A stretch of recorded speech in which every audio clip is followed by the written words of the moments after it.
Hi guys, Larissa at Prodigal Pieces here with another teeny furniture makeover for you. Found this little table at the thrift store. Classic Winnie the Pooh fun, but it's got some marker on it. It's missing a centerpiece here. Even the damage to the inner bag, it's pretty stained, but it's not holy. But I'm gonna make a new one. You can see we've got a Pooh chair over here and a Tigger chair. I'm going to redo this completely with some faux techniques to show you how even your kids' furniture can match your home decor. Sometimes this stuff is cute for a playroom, but maybe you don't have room for a playroom, or you just don't want this sitting out in your area where your adult furniture is. And also your kids kind of like to have stuff that look like mom and dad. So I'm going to show you how to take this, transform it to have kind of a modern farmhouse technique.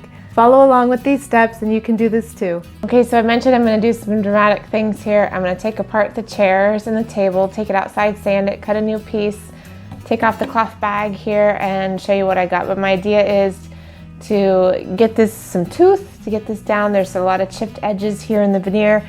I'm going to be taking this Pooh chair to make a template to cut off the Tigger head on that chair and bring it back in and show you what I've got. So I will be right back.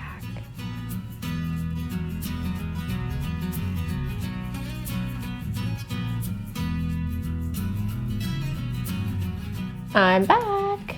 Now I spent about, 20 minutes or so outside sanding. What I did was I used my orbital sander with 120 grit paper on it just to kind of rough it up.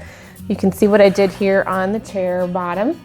I didn't take it all the way off because I'm going to paint, and it's a nice primer. These are MDF chairs and table where the legs are solid wood, but really everything else is manufactured. You can see here on the chair backs, I told you I was going to knock off the Tigger head. Here I go, I've got my match set now, MDF like I said, so I'm going to be priming and painting.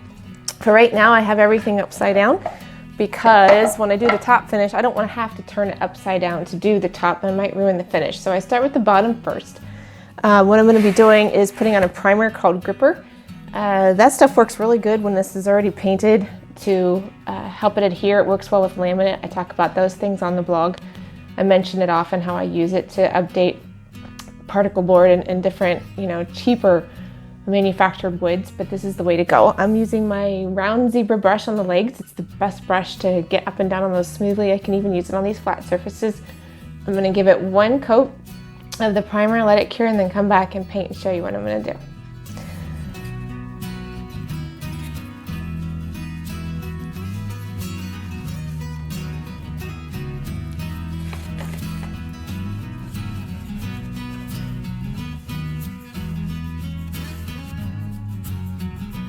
So I've let the primer cure, it's time for paint. I'm going to be doing a white on the legs on the table, but a different color on the legs and backs of the chairs. I have something fun in store for that. But for the white, I'm going to be using just a basic latex eggshell and my round zebra brush here. I carry several styles in my shop for different purposes. I describe each one often on my blog, so go on, head over to prodigalpieces.com to see other tutorials of how I make use of these. But right now I'm going to put the first coat on each one. The color I'm using for the legs on the chairs is this sort of latex color here. This is a semi-gloss. I'm using what I have. You could use whatever color you want, chalk, paint, whatever. But really I find that a basic latex just as good a job. It's all about how you apply it and how you prepare your product. So here we go. I mentioned doing the white on the legs here, and I have the items upside down again because I'll do the finish on the top last. I want that to be in better shape to hold up to wear better. But I'll be doing 2 coats of the white on the table and 2 coats on the chair. I'll sneak in and show you what I'm doing on the chairs so that you can see how we go about what I'm going to do.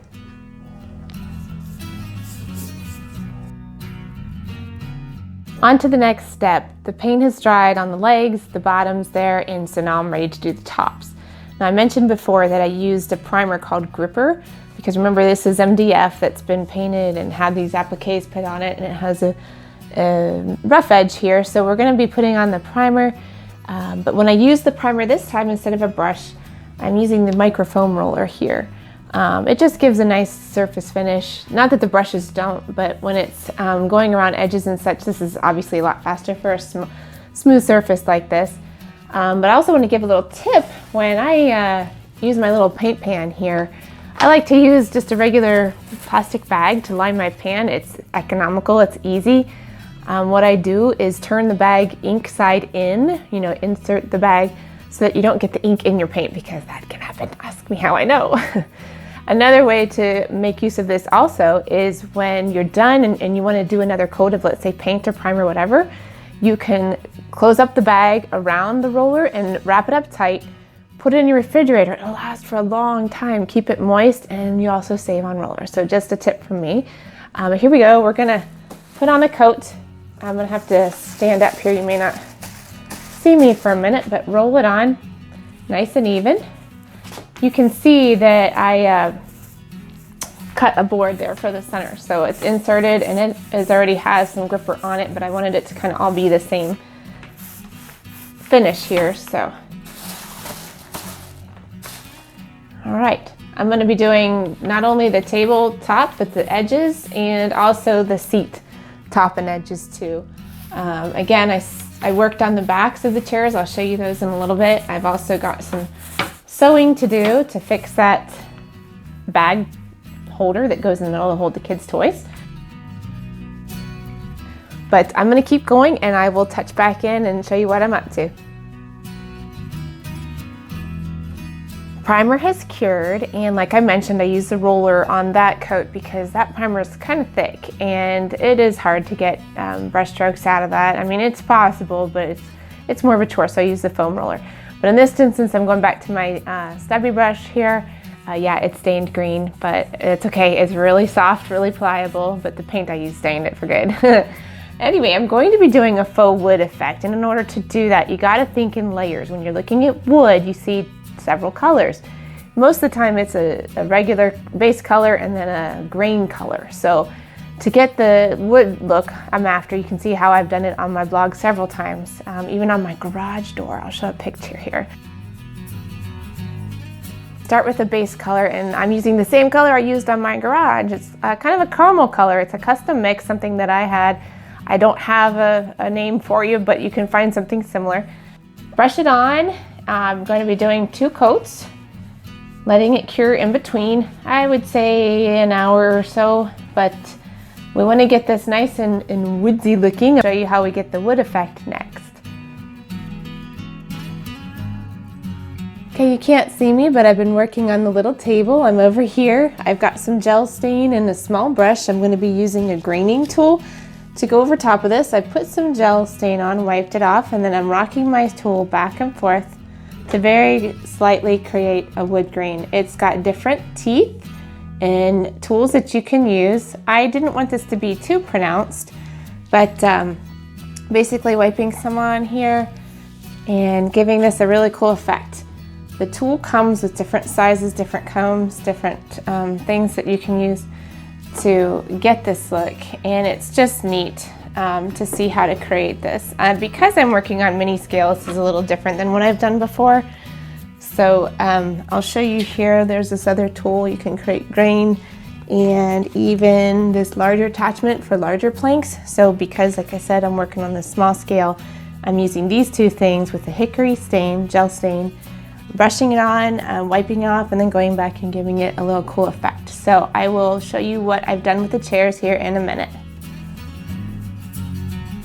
All right, now we're going back to the chairs here. As you can see, I've done a few coats of that dark charcoal semi-gloss, and I had some fun with the chair backs. My goal was to create one of those armless metal chairs for little kids. Basically, I used my transfer method that I have on the blog. I tell all the details, but I measured it, I put it into my Photoshop graphic editing, found a real chair back and printed it to scale. And then what I do is I take my little artist pastels, I rub the back in the colors that I want it to be for each time. After I did it, then I did the gray here onto this center piece, but not bad, right? And now we have some mini farmhousey, modern farmhousey metal chairs. I'm going to move on to the next step, which is stenciling the seat, and I will show you what's up next. I told you I was going to have some stencil fun. Is that not cute? Check it out. I couldn't resist. The original chairs had a plaid on them, so I like plaid, I like stripes. But buffalo check, you can't go wrong with buffalo check. So to tie in the white with the table, the wood table that we're doing with this, I've got this 12-inch stencil here. I do have, again, the links to everything over on the blog, prodigalpieces.com. You can find that there when I'm using the sources, and let me line this up here and I'll show you. I normally would use like a frog tape, a light tack tape to hold this down, but since there's really nowhere to tape it, I'm just going to be holding it down with my hand in these empty spots here. But I've got a stencil brush and just some basic white paint. I pounce off some paint, and less is more always when you're doing stenciling. It makes it a lot easier. And I typically work in swirling motions as well. So I'm going to fill all this in and show you what we've got. When I'm done with this, I will be putting on a top coat, a clear coat, both on the table and the chairs. It'll be a matte poly, just to make it nice and durable. But anyway, I'm gonna keep going here and then I will show you the full reveal. Yay!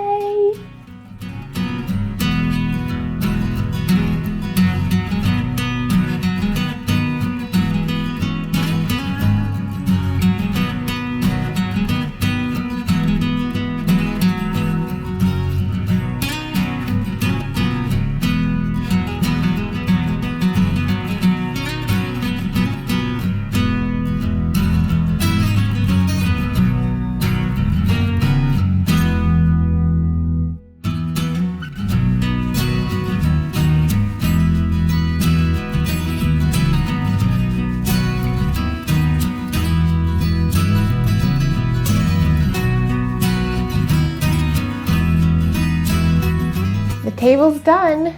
That was a fun process of getting the faux look with the stencil and the backs. Would you know this was a Winnie the Pooh table that I found at the thrift store?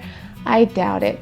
But the whole idea is to show you that, you go to garage sales, wherever, you can find things like this that maybe they aren't quite the way you would want them to be when you see them, but for a little bit of money and a little bit of DIY, you can have this totally fun look. I mean, really, you can't beat the whole toy storage and the style, and what a fun gift this would make. These kind of things I work on, I don't typically keep. They head to my shop, so you're more than welcome to come over and see what we do. I have other video tutorials. I have all sorts of tutorials on the blog, prodigalpieces.com. I'm open to questions, always happy to help, but I can't wait to show you what we're up to next. Sign up for the newsletter on the blog, and then you can get it in your email. I also, when you do that, you'll get a discount to my shop, as well as my free furniture buying guide. Anyway, so much to share. Can't wait to show you what's next.